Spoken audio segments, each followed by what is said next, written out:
Today, as you say, Luke, it is a listener Q&A special. And you've got the first question. I have. It's from JC. That's not Jim Campbell, Could be Jim, yeah. Nah, I mean, he probably just asked. I've literally just seen him. He just asked us, couldn't he? Like Andy did make me email a question to OTC last week, so you never know. Maybe that's what it's come to.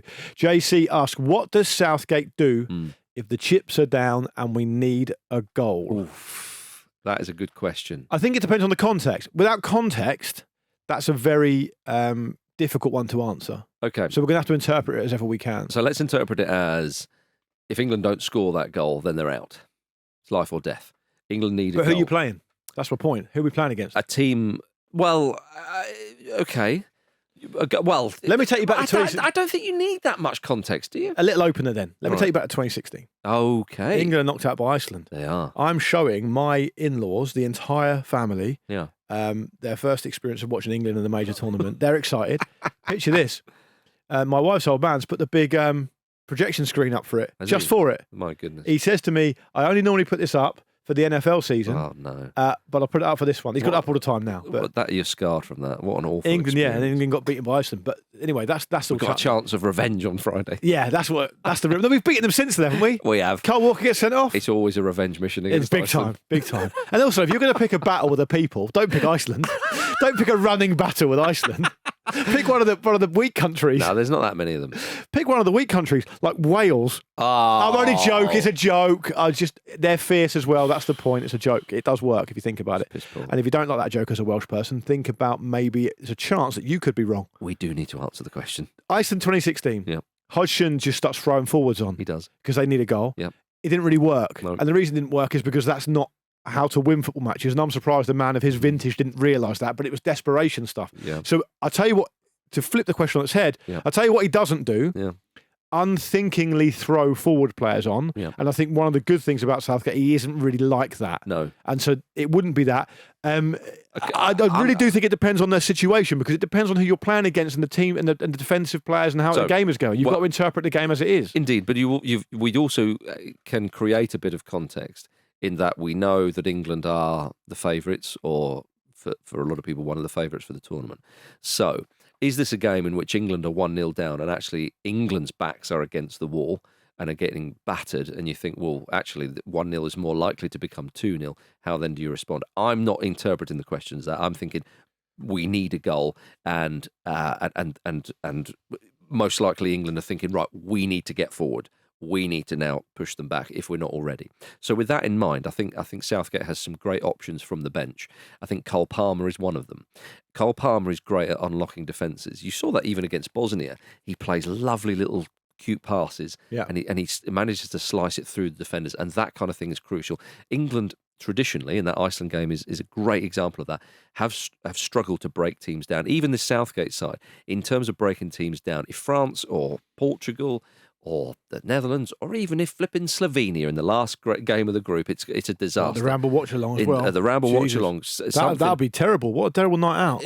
But it's not going to be. You can say that now because it's sold out. Terrible. It could be a terrible night out. It could be. You're not having your money back. But you will get a free drink though on entry.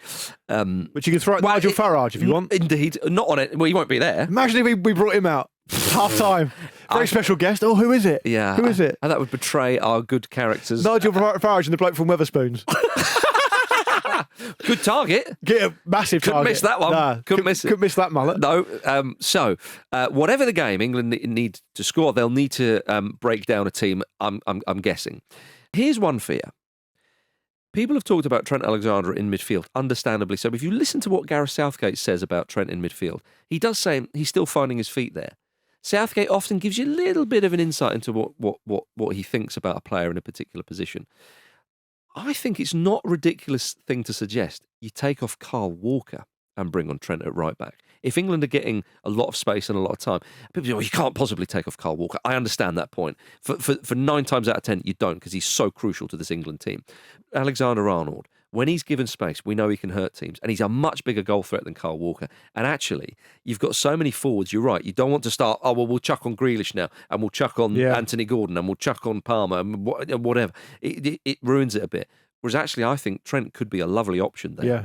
Loads of options there then. I mean, what about yourself? Well, before we move on to the next question, I'll just say very quickly, my answer would be a more philosophical one, which would be, presumably, it's, say we're 1-0 down, JC has said a goal, so we're 1-0 down, 2-1 down, or whatever, and it's a knockout game.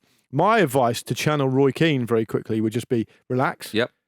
Stay in the game. Yeah. And the reason I say that is cool heads, fire in the belly, head in the freezer and all that. You want to learn the lessons of Beckham in 98 and Rooney in was it 04 or 06? 06. 06. You want to learn that lesson. So you've got to stay calm as well. Yeah, absolutely. Yeah. I mean, you can talk about, would you bring on, say, Bowen for Saka or something like that? It all depends on how they play. I think those tactical switches, you would see that in the midfield three, how they line up. But I think one option is, as I say, Trent on for Kyle Walker could be interesting. This from MG Dowling. From our squad list, the highest scorers are Kane, Saka and Maguire. Is that a problem? No, because I just don't think England have ever had trouble scoring goals. I think under this current, I know the point of the question, which is that how many kind of people who are used to scoring at international level do you want in the squad? And we don't have a huge amount of them. Part of that is because the gravity that Harry Kane pulls in. He scores a ridiculous amount. I mean, he's obviously England's leading goal scorer of all time by some distance, and he's got some way to go in his career. But I think actually England, I've not really felt in recent times that England have struggled to score. If you look when they've been, it's been more about the situation and more about the kind of gravity of it or the tension or the pressure that's caused problems. I don't think anything.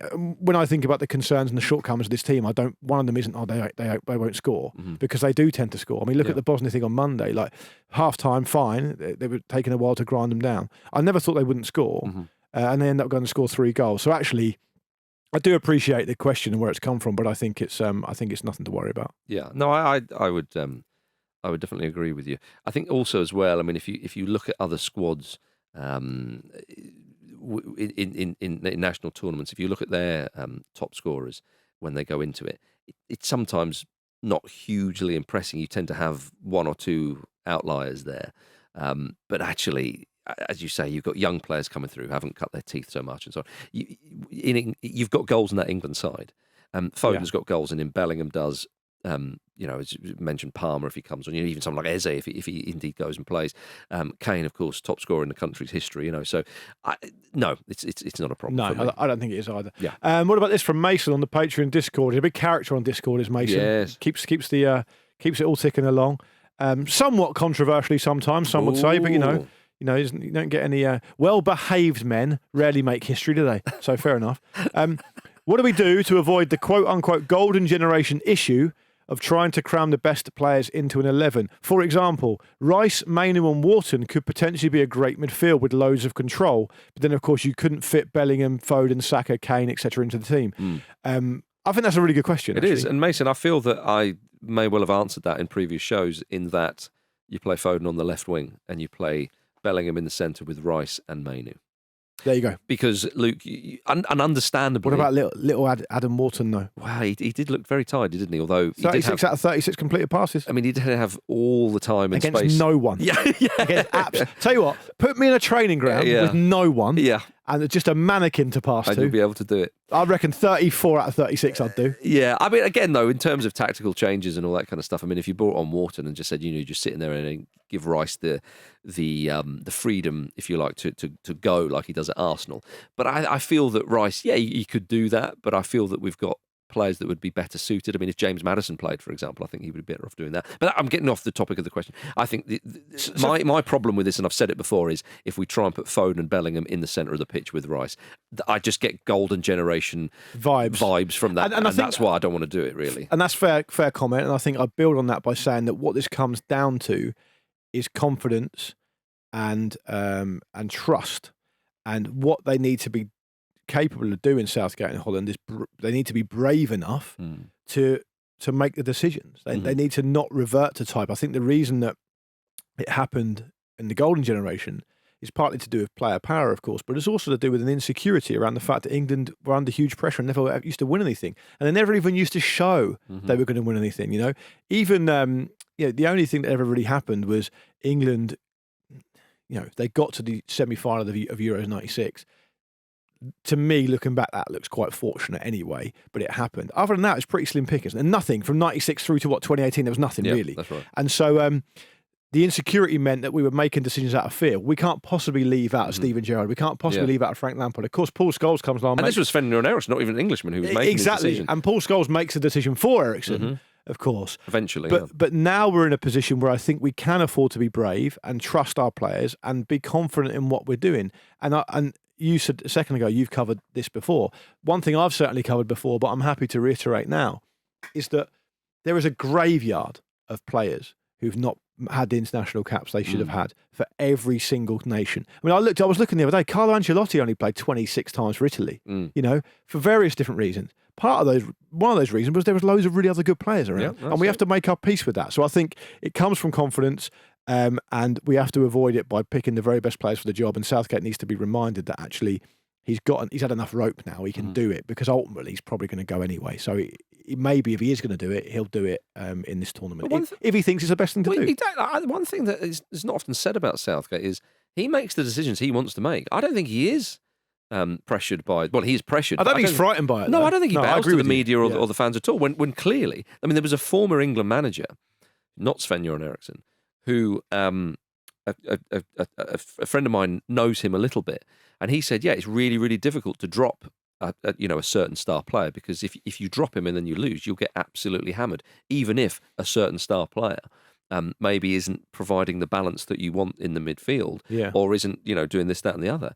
And admitted, I was worried about all that kind of stuff. I don't think Southgate's like that, and I don't think he gets enough credit for it. I think people slag him off for too much loyalty to, say, Maguire or Henderson, for example. Those two would be obvious ones. Well, what he's shown with this squad selection, people have gone, he is a bit more ruthless. I think he always has been, actually. Fair. But there we are. Right. What about this one from Samuel Hayworth? Regarding the left-back issue, why not simply move Kyle Walker to left-back? That way you could stick Trent on the right, who could then invert like he does for Liverpool or overlap Saka and use the absolute wand of a right foot as a weapon. I know Walker never plays there, but I don't really think it changes what we need out of him. We don't really need him going forward much. It won't affect his recovery pace. In fact, him being closer to the slower Maguire than Stones could even be of greater benefit, not to mention the majority of top wingers will be cutting onto their strong foot. Well, we covered the cutting on the strong foot thing a while back, didn't we? Yeah. And remind Samuel. Well, we just said that, the fact that Trippier may play left back may work fairly well, given that if you're up against a good team with a good inverted winger, I mean, it's a bit technical and a bit boring for people, but you're basically you're then being asked to rely upon your strong foot. So, for example, if you play fullback, one of the things that doesn't really get talked about that much is that it's not as important to be on your strong foot as a fullback these all days. The time, particularly if you're a really good player.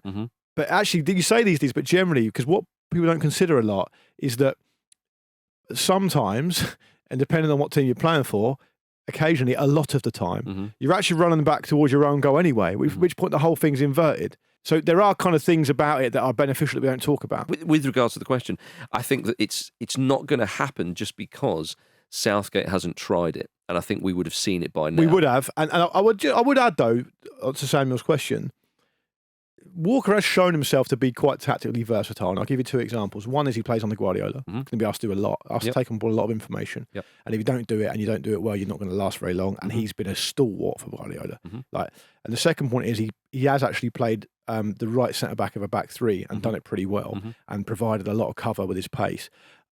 I would agree with you about the fact that he's not been tried there, and that tells its own story. Totally, that's the big deal breaker, I think. But for me, also, I've just never really seen him play there. No. He's definitely not played there at all for a single second this season. And we know how important he is for England where he plays, and I'm reluctant to change that. Also, if indeed England do play France at the tournament, Kylian Mbappe plays off the left, so that's you want Walker dealing with him there. So I get the question, and I think maybe if at the start of the season, last summer, if it become apparent that these injuries were going to give Gareth Southgate a little bit of a headache at left back, he may well have tried Walker there. I don't know, but I don't think it's going to happen. So I think also a fair suggestion, but I don't think it's going to happen. I don't think it should happen. I'd be a bit like, we've put our best defender out of position there. Yeah, you're basically trying to solve a problem on the other side of the pitch by creating another one there, because you're going to make yourself weaker because you've already decided that he's your first choice. Despite Trent being a great option there as well, but he's different to Walker. And again, Walker is so crucial in the defence. If you're a Liverpool fan, Samuel, I don't know if you are or not, but you're talking about Trent a bit in your email. I think Trent will have a role to play this summer, so don't worry too much about that. I think you'll see your beloved boy in the summer in some capacity anyway.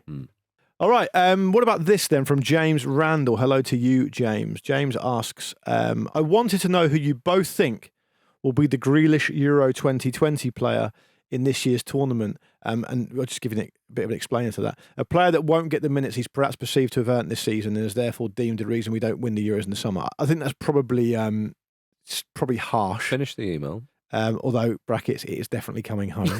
Thanks, James. We're back on board there. Yeah.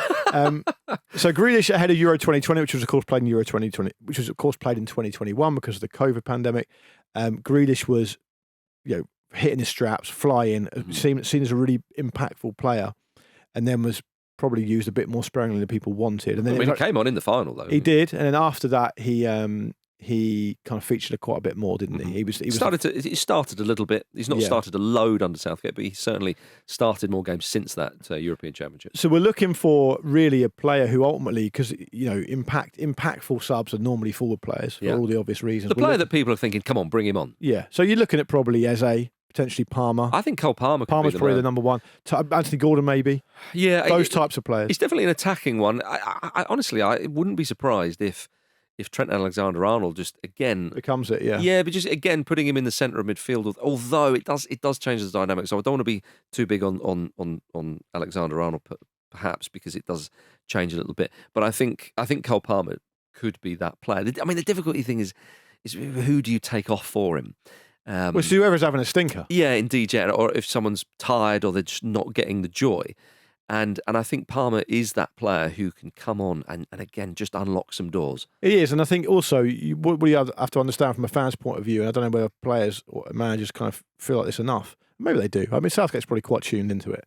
Is that if you're watching the game in the stadium and there's a whole crowd there, and England fans are quite vociferous, particularly when they travel, and you're in a position where you've got someone playing wide right or wide left, and the fan perception is that they can get some joy and they're just not getting it. Like, think of a replication of the Grealish kind of always cutting back inside and playing it simple. Yeah, he wasn't in those days. He wasn't, and I'm not criticising him for doing it because he's obviously been asked to do it by Guardiola. But just in an England context, in a knockout game, for example, fans tend to want to see fucking take him on. Like, so Eze would be the answer. Commit him. If that's And I think Eze's more that type of player. True. I think Eze's a very exciting player. But I think Palmer's a better player. Yeah. As we look at the seasons. Yeah. And so either of those could be. And I think Gordon could be as well, because Gordon's a flyer. Yeah. He gets for a lot of work and he flies. People want to see running. I mean, again, we always think about if England are down, what do they do to score and get back in the game? Well, the truth can also be if England are up, what do they do to try and wrestle back control or stop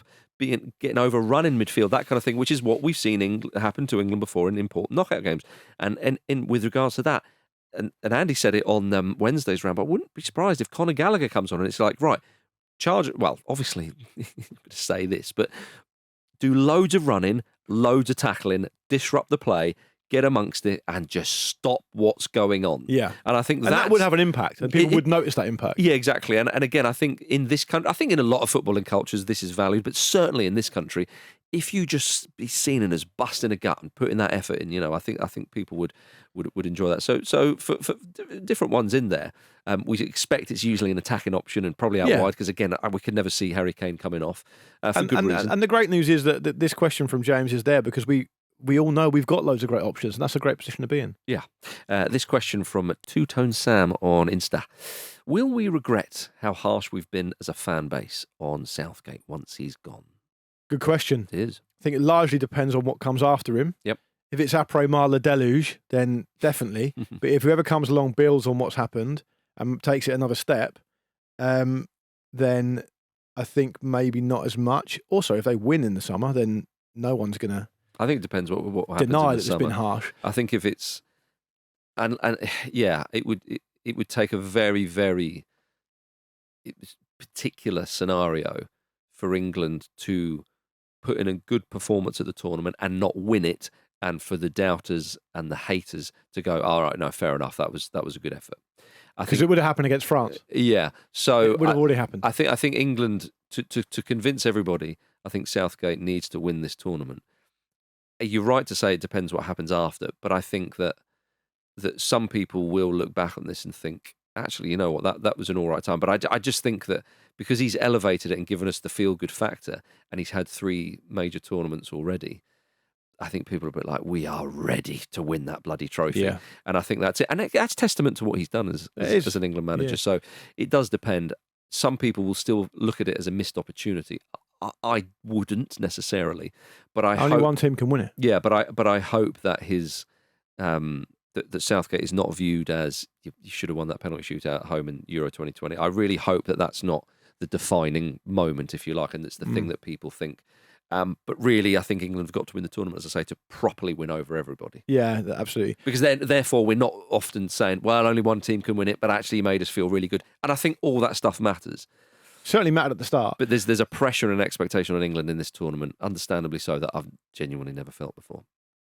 And the human nature basically suggests that, and an England manager in this country is obviously an ambassadorial and arguably quite a political role as well. If you look at all the things he's had to come out and talk about in such a divided society that we live in at the moment, there's something elemental about how we view, say, old political figures, for example. Mm-hmm. You always look at them much more sympathetically when they've left office, right? So I mean, I even remember thinking that, the one that particularly, there have been some recent exceptions to this, of course, because everyone thinks Boris Johnson's a complete bellend, but he is quite. But what I'm saying is he's not really been treated any more sympathetically since. But Theresa May, who was really divisive, people kind of see her as a kind of kindly older woman now. So I think there will be an element of that with this. True, and I think that's an important point because I'm just been talking about on the pitch. I think that the stuff off the field, a lot of people have said this is a very likeable England team. Even people who are not from England, believe it or not, have said that because it's true. And I think that in this divided society and an ever-increasing multicultural society as well, I think what the England team stands for and what they've done has been very, very admirable. And Southgate leads on that. And there might the players have done their part as well, so a number of them have. But Southgate is the leader. And if the buck stops with him, you've got to give him the credit for that kind of thing as well. 100%. And do you think that when we look back on it, perhaps even now, that, for example, particularly summer 18, some good times. A great time, of course there is. Before COVID and Of course. So I think there's all that to it as well. Yeah. Right. Here's one on Instagram as well from Matt Splaining, who says, if this is Gareth's last hurrah, who should replace him? Yeah, that's a good question. And I think that's something we'll get into depth on. We'll probably do an episode of this when he eventually leaves, which is inevitable, isn't it? At some point, he's going to leave relatively soon. He's certainly nearer the end than he is the start. So we'll go into it in depth then. But I think ultimately, it's a very, very difficult question to answer, possibly even unanswerable. But I'll have a go at it. Go on. You've got to start with two things. You've got to start with somebody who wants the job. Yep. And I don't just mean Alan Pardew chatting to a friendly journalist denying that he wants it. Yeah, let's just remove all those names off the table. Yeah, I mean a proper, this is the right time for me kind of thing. Proper football man. Yeah. And then you have to understand that what absolutely has to happen is something that hasn't happened enough in the past, where there's a lineage, there's a line through, there's an understanding that what's been achieved here, perhaps, we don't know yet, but perhaps hasn't resulted in a major trophy. But that doesn't mean all the work that's been done is invalid. In fact, the work that's been done is the most important point.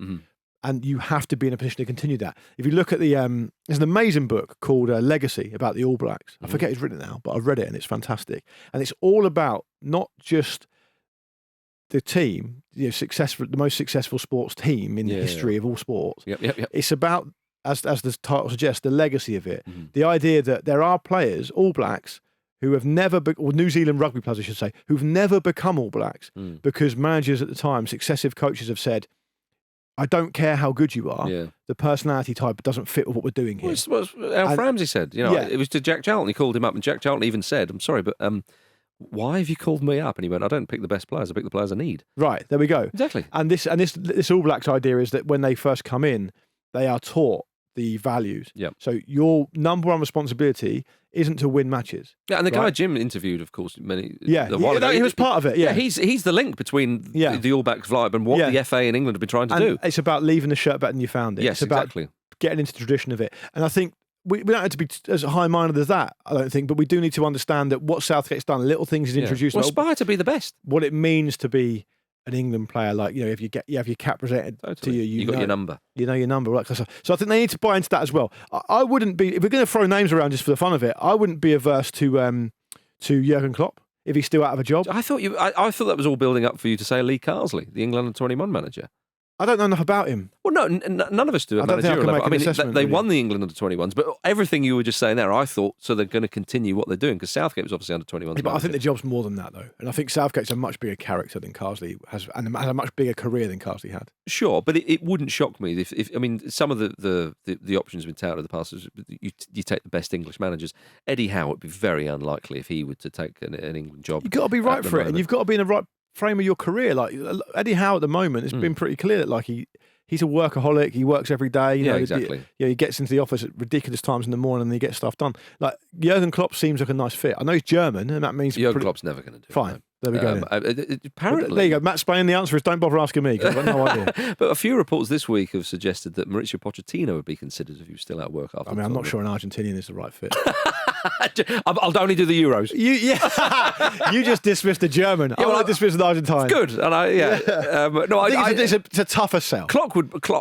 First question about the Falklands. Yeah, exactly. Do you know what I mean? It's a load of bollocks. It'd just be stupid. Klopp would be an excellent choice. Again, I just can't see it happening personally, but of course he would be incredible. Other names that have been touted in the past: Graham Potter, which I don't think it would be terrible, but I mean, again, I think his stock's pretty low. He would probably want to build his reputation more in club management, although I shouldn't talk on his behalf.